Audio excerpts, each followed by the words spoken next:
అని మీరు అనుకుంటున్నారంటే ఇప్పుడు ఎవరైనా సరే కొనేవాళ్ళు డైరెక్ట్ ఓనర్ కి నెంబర్ ఉంది చేసేద్దాం అనుకుంటారు, అంటే మీడియేషన్ అవసరం లేదు, హ్యాపీగా డీల్ చేసుకోవచ్చు అని అనుకుంటారు. బట్ మీరెందుకు సార్ రియల్ ఎస్టేట్ ఇంకా దండగ కదా, అందరు పనులు మానేసుకొని కూర్చోవాలి. వాళ్ళు అనుకుంటారు కదా మీడియేషన్ కి డబ్బులు ఇచ్చే బదులు డైరెక్ట్ ఓనర్ నెంబరే అక్కడ ఉంది అని చెప్పేసి వాళ్ళు ఉంటారు కదా, మీరెందుకు తప్పు అంటున్నారు? ఎందుకు తప్పు అనట్లేదు, దీంట్లో చాలా ప్రాబ్లమ్స్ వస్తాయి అంటున్నాం. ఓకే, ఇప్పుడు గూగుల్లో కొడితే ఏ ప్రాబ్లంకి ఏ గోల్ వేసుకోవాలో తెలుస్తుంది.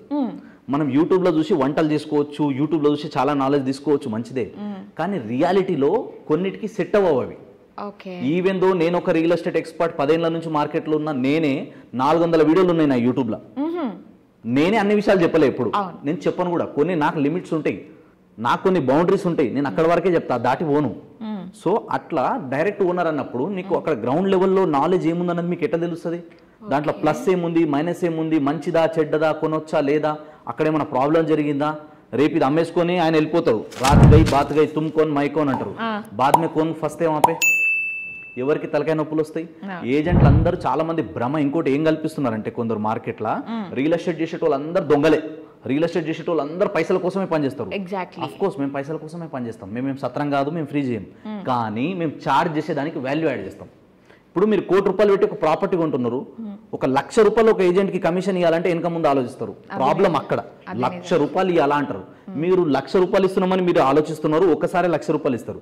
కానీ ఆ ₹1,00,000 సంపాదించడం కోసం ఏజెంట్ ఎన్ని రకాల కష్టాలు పడతాడో ఐ నో. ఎన్ని రకాల ఇబ్బందులు ఉంటాయి, ఎన్ని రకాల ఛాలెంజెస్ వస్తాయి, ఎంత కాంపిటీషన్ ఉంటుంది, ఎంత రీసెర్చ్ ఉంటుంది, ఎన్ని ఛాలెంజెస్ వస్తాయి. రేపు ఏమైనా జరిగితే ఎవరిని పట్టుకుంటారు మీరు? అవునా, ఏజెంట్ నువ్వు ₹1,00,000 తిన్నావు అంటే మాకు వచ్చే 1% ఇన్కమ్ చూస్తున్నారు. ఇంకోటి ఏంది, we are not selling chocolates biscuits, we are selling properties. It's future మీకు 10 తరాల పాటు we are building legacies. We are helping people to build legacies. Legacy build అవ్వడానికి, మీ ఫ్యూచర్ జనరేషన్ మిమ్మల్ని గొప్పగా గుర్తుపెట్టుకోవడానికి, మీ ₹1,00,000 కష్టపడి సంపాదించిందంతా సేఫ్ సెక్యూర్ ఉండడానికి ఒక ఏజెంట్ హెల్ప్ చేస్తున్నారు. ఎవరైనా కావచ్చు. అది నేను ఎప్పుడు ఇద్దరు సైడే మాట్లాడతా, ఒకటి కస్టమర్ సైడ్, ఒకటి ఏజెంట్ సైడ్. వాళ్ళు బాగుండాలని ఫస్ట్ కోరుకుంటాను నేను, తర్వాత నీ కంపెనీస్, తర్వాత ఇంకోటి. ఎప్పుడైనా కానీ మనం ఒక ప్రాపర్టీ కొనేటప్పుడు ఒక సపోర్ట్ సలహా లేకపోతే దాంట్లో చాలా రకాల ప్రాబ్లమ్స్ వస్తాయి. అందుకనే ఎప్పుడైనా కానీ ఒక ఏజెంట్ త్రూ, ఒక డాక్టర్ త్రూయే మనం ఇన్ఫర్మేషన్ తెలుసుకోవాలి. ఒక లాయర్ని కన్సల్ట్ అవుతే ఫీజు ఇస్తారు, డాక్టర్ని కన్సల్ట్ అయితే ఫీజు ఇస్తారు. వీళ్ళ దగ్గర హైలైట్ ఏంటంటే వీళ్ళు పైసలు లేకుండా కన్సల్టేషన్ ఇయ్యరు. కానీ రియల్ ఎస్టేట్లో కూడా చాలా మంది ఏజెంట్ కూడా చేసే మిస్టేక్ ఏంటంటే free free free. Sanjay Nayak never do any free services. 8 సంవత్సరాలు చేసి అలసిపోయినా నేను. ఇక మీద నుంచి నేను చేయొద్దని డిసైడ్ అయినా. ఎందుకు ఫ్రీగా సర్వీస్ చేయొద్దు అంటే, మన దగ్గర వచ్చే అన్లిమిటెడ్ లీడ్స్ వచ్చినప్పుడు మనం దాంట్లో క్వాలిటీ లీడ్ని ఫైండ్ అవుట్ చేయలేము. సో మా మెంటర్ నాకు ఏం నేర్పించిందంటే, అందరికి టైం ఇస్తూ పోతే నువ్వు డబ్బు ఎప్పుడు సంపాదిస్తావు, అందరికి టైం ఇస్తూ పోతే నువ్వు ఎవరు జెన్యూన్ కస్టమర్ అని నీకు ఎట్లా తెలుస్తుంది. సో ఎప్పుడైనా కానీ జెన్యూన్ కస్టమర్ని ఫిల్టర్ చేయాలి. ఈవెన్ దో సోషల్ మీడియాలో కూడా ఇప్పుడు ఏమైంది, మీరు any social media ads run చేసేటప్పుడు కూడా క్వాలిటీ ఆఫ్ లీడ్ని ఫిల్టర్ చేయడానికి చాలా ఆప్షన్స్ వచ్చినాయి. Are you interested to buy కానీ, లేదా are you ready to move, ఇప్పుడే 15 రోజులకు ఉంటావా, నెలకు ఉంటావా, 3 నెలలకు ఉంటావా, మీ బడ్జెట్ ఎంత, ఇవన్నీ ఫిల్టర్ చేయడానికి ఆప్షన్స్ ఉన్నాయి. ఎందుకు, ఈవెన్ దో సోషల్ మీడియా కూడా తెలుసు అందరూ క్వాలిటీ లేని లీడ్స్ వస్తే పనికిరావు. సో క్వాలిటీ లీడ్స్ రావాలంటే ఖచ్చితంగా ఏం చేయాలి, ఫిల్టర్ చేసి తీసుకురావాలి. అట్లా కస్టమర్లను కూడా ఫిల్టర్ చేయాలి. కొందరు వస్తారు ఫ్రీగా, కొందరు ఏంటంటే ఫ్రీగా విడివిడి జ్ఞానం ఇస్తారు. మేము అట్లా ఇయ్యం. రేపు ఏమైనా జరిగితే, నేను చాలాసార్లు వీడియోలలో కూడా చెప్పిన, నేను ఒక సజెషన్ ఇచ్చిన తర్వాత నువ్వు ఫాలో అయ్యి నీకు మంచి జరగకపోతే అప్పుడు నేను రెస్పాన్సిబుల్ దానికి. ఇప్పుడు ఇంత ఖర్చు పెట్టి ఇంత ప్లానింగ్ చేసుకొని నా ఫేస్ అడ్డం పెట్టినప్పుడు నేను రూపాయి ఛార్జ్ చేయడం తప్పేముంది? అందరు చేయరు ఇట్లా. 1 or 2% చేసే వల్ల వీళ్ళకి ఏదో ప్రాబ్లం జరుగుతుంది. వీళ్ళు వచ్చి మాకు ఇట్లా మోసం జరిగింది, అన్యాయం జరిగిందని టీవీలో చూడంగానే చాలా మంది జనాలు ఏమనుకుంటారు అంటే అదే నిజం అనుకుంటారు. ఇదొకటి. కాబట్టి ఎప్పుడైనా కానీ ఒక రియల్ ఎస్టేట్ ఎక్స్పర్ట్ కానీ, రియల్ ఎస్టేట్లో మంచి అనుభవం ఉన్న వాళ్ళు, గ్రౌండ్ లెవెల్లో రియాలిటీ తెలిసిన వాళ్ళ త్రూ మాత్రమే కొనాలి. ఆ నాలెడ్జ్ తీసుకుంటేనే బాగుంటుంది. మీరు ఏదన్నా వేరే ప్రాపర్టీ ఎట్లన్నా కొనండి, మీ ఇష్టం అది. కానీ యాడ్లు చూసినంత మాత్రాన, హోర్డింగ్లు చూసినంత మాత్రాన, అడ్వర్టైజ్మెంట్ చూసినంత మాత్రాన, మినీ ఆర్చరీలు చూసినంత మాత్రాన, విఎఫ్ఎక్స్లు చూసినంత మాత్రాన, మీరు చూడండి హైదరాబాద్లో వచ్చే ప్రాబ్లమ్స్లో ఇవే ఎక్కువ ఉంటాయి. ఎందుకు అంటే రీజన్ అదే. ఏజెంట్లతో మాకేం సంబంధం, ఏజెంట్ల కమిషన్ ఎందుకు ఇవ్వాలంటే మీకు తెలియదు గ్రౌండ్ లెవెల్లో ఎన్ని రకాల ప్రాబ్లమ్స్ వస్తాయో. I know. రిజిస్ట్రేషన్ ఆఫీస్ దగ్గర నెత్తినోరు కొట్టుకునేటోళ్ళు మస్తు మందిని చూసినాం మేము. మినియేచర్స్ ఇప్పుడు చాలా ఇంపార్టెంట్ రోల్ ప్లే చేస్తున్నాయి సార్. అంటే వాళ్ళు ముందుగానే మేము ఉండబోయేది ఎలా ఉంటుంది అని చూసి ఇంట్రెస్ట్ రావాలి వాళ్ళకి అని చెప్పేసి ఈ బిల్డర్స్ కూడా వీటిని ఎరవేస్తున్నారు అనుకోవచ్చు కదా.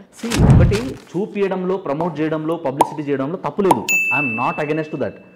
ఈవెన్ దో మేమైనట్లు చేస్తాం, చూపిస్తాం, ఇలా ఉండబోతుందని తెలిస్తేనే కదా మీకు విజన్ అర్థమవుతుంది. అది ఉండాలి. కానీ ఏం వర్క్ స్టార్ట్ కాకముందే, ఏం లేకముందే, ఏం అప్రూవల్ రాకముందే గాల్లో మెడల్ కట్టడం అంటారు దీన్ని. అట్లా గట్టినే నమ్మకండి. అందుకనే అవి నిజమా కాదా, అక్కడంత పొటెన్షియల్ ఉందా లేదా, రేపటి రోజు ఏమైనా పొలిటికల్గా ఛాలెంజెస్ వస్తాయా, గవర్నమెంట్ నుంచి ఏమైనా ఛాలెంజెస్ వస్తాయా, లేదా అక్కడ ల్యాండ్ నుంచి ఎవరైతే ల్యాండ్ లార్డ్ నుంచి ఏమైనా ఛాలెంజెస్ వస్తాయా, ఇవన్నీ మీకు ఎవరు చెప్తారు? ఇది నాదండి, కొనుక్కోండి, నాకు అవసరం ఉంది, అర్జెంట్ ఉంది, నాకు ఇచ్చేసేయండి, తీసుకోండి, ఇక 10 లక్షలు కావాలా తగ్గిస్తుంది, ఇక తీసుకోండి అనే ఇది ఒక్కటే ఉంటే సరిపోదు. ఇవన్నీ నేను చెప్తున్నా కదా, నేను అనుభవించిన, అందరూ ఫాలో అవ్వాలని రూల్ ఏం లేదు. నేను అనుభవించిన, నాకు ఆ నొప్పి తెలుసు కాబట్టి నా నొప్పిని మీకు షేర్ చేస్తున్నా అంతే. అందరూ అట్లా చేస్తారు, అందరూ ఇట్లనే ఉన్నారని అనను. బట్ మార్కెట్లో ఇలాంటి ఛాలెంజెస్ కూడా ఇంకా ఉన్నాయి, ఇంకా వస్తూనే ఉంటాయి. కాబట్టి మనం అలర్ట్ ఉండాలి. సో ఎప్పుడైనా కానీ ఒక ప్రాపర్టీ చూడగానే మనం లీగల్ అడ్వైస్ తీసుకోకుండా, లేదా రియల్ ఎస్టేట్ ఎక్స్పర్ట్ సలహాలు తీసుకోకుండా పోతే, డైరెక్ట్ ఓనర్ ఉన్నాడు, మధ్యలో ఏజెంట్లకు పని లేదు, కమిషన్ ఇవ్వాల్సిన పని లేదు అనుకుంటే మీకు ఎన్ని రకాలుగా ఇబ్బందులు వస్తాయో. ఇప్పుడు సరే మీరు డైరెక్ట్ కొనుక్కున్నారు, రేపు అమ్ముకొని ఆయన ఎక్కడికో వెళ్ళిపోయాడు, అప్పుడు మీరు ఎవరిని అడుగుతారు? లేదు, కొనేటప్పుడు అంత మంచిగానే ఉంటుంది. అసలు సిసలైన ప్రాబ్లం ఎప్పుడు వస్తుంది తెలుసా? మరీ ముఖ్యంగా రీసేల్ టైంలో వస్తుంది. రీసేల్ టైంలో ఎవరు చేస్తారు? ఆ ప్రైస్ కానీ, ఆ డెవలప్మెంట్ కానీ, అక్కడ ఏమైనా ఛాలెంజెస్ వస్తే ఎవరు మీకు సపోర్ట్ చేస్తారు? మీరు ఉండేది ఎక్కడో సిటీలో ఉంటారు, మీరు ఎక్కడో అవతల సిటీ అవతల పోయి ల్యాండ్ కానీ ప్లాట్ కానీ కొన్నారు. అది అమ్మాలంటే ఎవరు అమ్మాలి? ఒక ఏజెంట్ 6 సార్లు 6 టైమ్స్ సైట్ విజిట్ పెడితే ఒక సేల్ అవుతుంది. ఆ ట్రావెల్ బిల్లులు ఎవరు ఇవ్వాలి?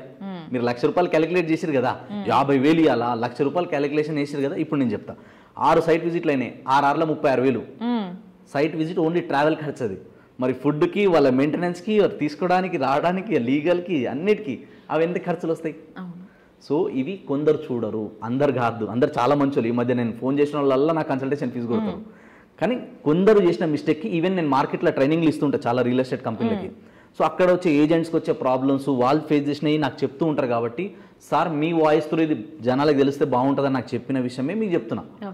సో ఇట్లాంటి ఛాలెంజెస్ కూడా వస్తాయి. కాబట్టి జాగ్రత్తలు వహించి ఒక ప్రాపర్టీ కొనేటప్పుడు 1-2 సార్లు ఆలోచించి అప్పుడు మాత్రమే నిర్ణయం తీసుకోవాలి. తొందరపడి మాత్రం ఎప్పుడు ఎక్కడ ఇన్వెస్ట్మెంట్ చేయొద్దు.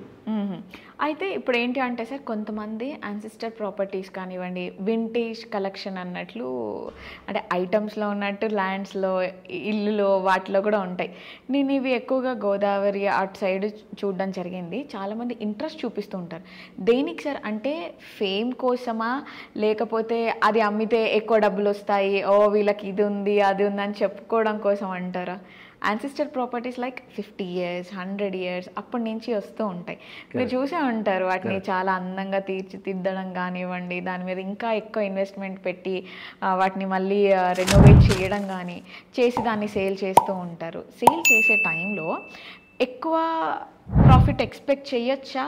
లేదు అని అంటే అది 100 సంవత్సరాల క్రితంది కాబట్టి వాల్యూ తగ్గిపోతుంది అన్నది ఏమన్నా ఉంటుందా? మీరన్నట్టు అవి కొన్ని వేరే వేరే ప్రోడక్ట్స్ అయితే ఉంటుంది. అండ్ హౌసెస్లో కూడా ఏంటంటే అప్పుడున్న ఆర్కిటెక్చర్ కావచ్చు, అప్పుడున్న కల్చర్కి తగ్గట్టుగా కొన్ని డిజైన్స్కి, కొన్నిటికి కొన్ని ఏరియాల్లో డిమాండ్ ఉంటుంది.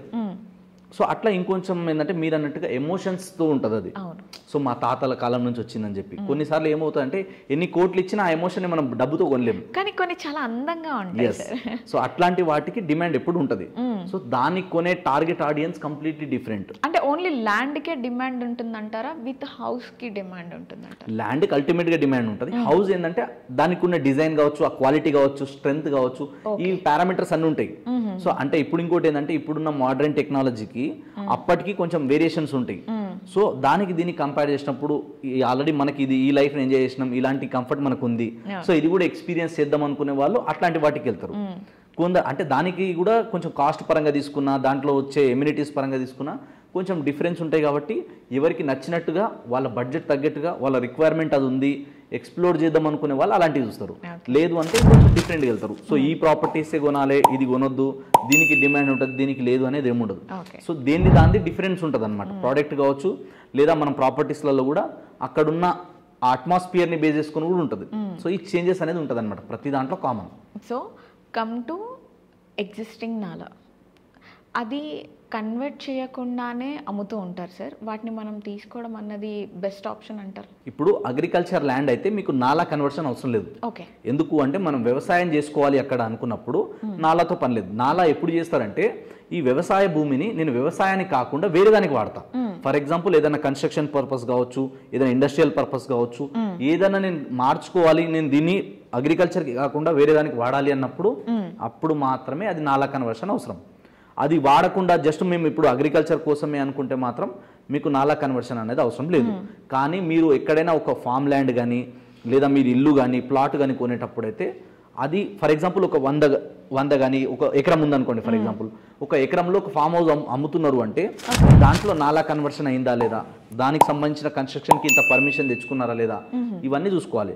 ఇప్పుడు కూడా కొందరు ఊర్లలో ఏముంటారు అంటే చిన్న ఒక నార్మల్గా ఒక ఇల్లు లాంటిది కట్టుకుంటారు, వీకెండ్ హోమ్ లాగా వెళ్ళి ఎంజాయ్ చేసి వస్తూ ఉంటారు. సో దానికి కూడా ఎంతవరకు పర్మిషన్స్ ఉన్నాయి ఏమున్నాయి అన్నది చూసుకోవాలి ఒకసారి. అది చూసుకొని తీసుకోవచ్చు. మనం అగ్రికల్చర్ ల్యాండ్ అయితే నాలా అవసరమే ఉండదు. అది అగ్రికల్చర్ కాకుండా వేరే దానికి వాడాలి అన్నప్పుడు కంపల్సరీ నాలా అనేది ఉంటుంది. సో ఆ నాలా కన్వర్ట్ చేసిన తర్వాతనే తీసుకోవాలి.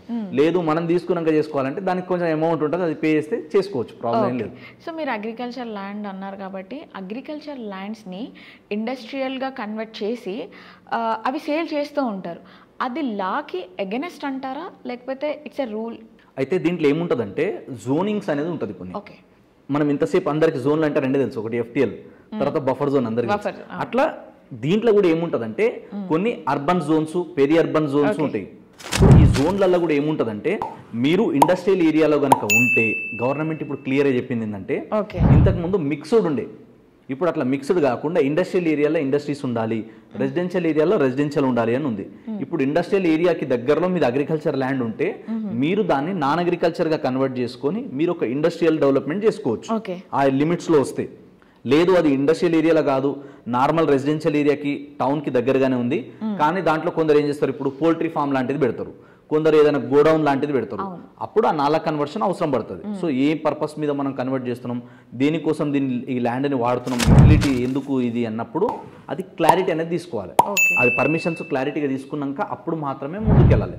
సో ఒకవేళ కనుక అది ఇండస్ట్రియల్ జోన్లో ఉంది, ఇండస్ట్రీస్కి దగ్గరగా ఉంది అంటే మనం ఇండస్ట్రియల్ జోన్లో మార్చుకొని చేసుకోవచ్చు, ఇబ్బంది ఏముండదు. కానీ లేదు అది రెసిడెన్షియల్గా ఉంది కానీ ఇక్కడ పెద్ద ఫ్యాక్టరీ కట్టేస్తాం, ఇక్కడ ఇంకేదైనా డెవలప్మెంట్ చేస్తాం అన్నప్పుడు అది లీగల్గా మనం ఒకసారి చూసుకోవాలి. అంటే ఒకసారి అప్రూవల్ వచ్చిందా లేదా, దీని తర్వాత ఏమైనా పొల్యూషన్ వస్తుందా, దీని నుంచి ఏమైనా ఎఫెక్ట్ అవుతుందా లేదా, ఇవన్నీ ఒకసారి క్లారిటీ తీసుకున్నాక మాత్రమే మనం ఫర్దర్ స్టెప్ వేయాలి.